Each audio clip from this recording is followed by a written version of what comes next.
आजकाल आपण बघतो की बऱ्याच लोकांना व्हायरल फीवर वगैरे होत आहे, व्हायरल इन्फेक्शन होत आहे, सर्दी, खोकला, ताप असे गोष्टी होत आहेत बऱ्याच वेळा. सीझन चेंज होतो किंवा बाकी बऱ्याच काही कारणांमुळे. पण आता एक आपण आपल्या बघण्यात आलेलं आहे की सर्दी बरी होते, तापही बरा होतो. परंतु बऱ्याच पेशंट्सला खोकला हा खूप दिवस चालतो. अगदी 2 आठवड्यांपासून ते 3 ते 6 महिन्यांपर्यंत हा खोकला चालतो. आपल्याला जी सर्दी वगैरे होते त्यामुळे आपल्या सायनसमध्ये वगैरे म्युकस वगैरे जमा होतो. तो म्युकस जेव्हा आपण झोपतो किंवा इतर वेळी पण जो आपल्या नाकामधून मागच्या घशामध्ये उतरतो व तोच आपल्या श्वासनलिकेतही जातो बराच वेळ. त्यामुळे बराच वेळ कफ हा चालू राहतो बरेच दिवस. दुसरं कारण आहे की इन्फ्लमेशन, म्हणजे आपल्या श्वासनलिकेचं जे इन्फ्लमेशन झालेलं असतं, जे आधी व्हायरल इन्फेक्शन झालेलं असतं, त्यामुळे बराच वेळ आपल्या श्वासनलिकेला किंवा लंग्स मधील ब्रॉन्किओज वगैरे यांना सूज आलेली असते. तर त्यामुळे पण हा खोकला खूप दिवस चालू राहतो.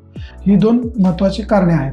त्याच्यासोबतच जर पेशंटला इतर काही आधीचे श्वासनलिकेचे आजार असतील किंवा श्वसनाचे विकार असतील, जसं अस्थमा असेल, COPD असेल, अशा काही केसेसमध्ये मग हा कफ आपल्याला खूप जास्त दिवस त्रास देतो. किंवा ॲलर्जिक काही प्रॉब्लेम असेल की कसली धुळीची ॲलर्जी असेल किंवा इतर काही प्रॉब्लेम्स असतील, तर त्यामुळे हा खोकला त्यासोबत एकत्र येऊन त्याचा जास्त त्रास होतो की ॲलर्जिक ब्रोंकायटिस.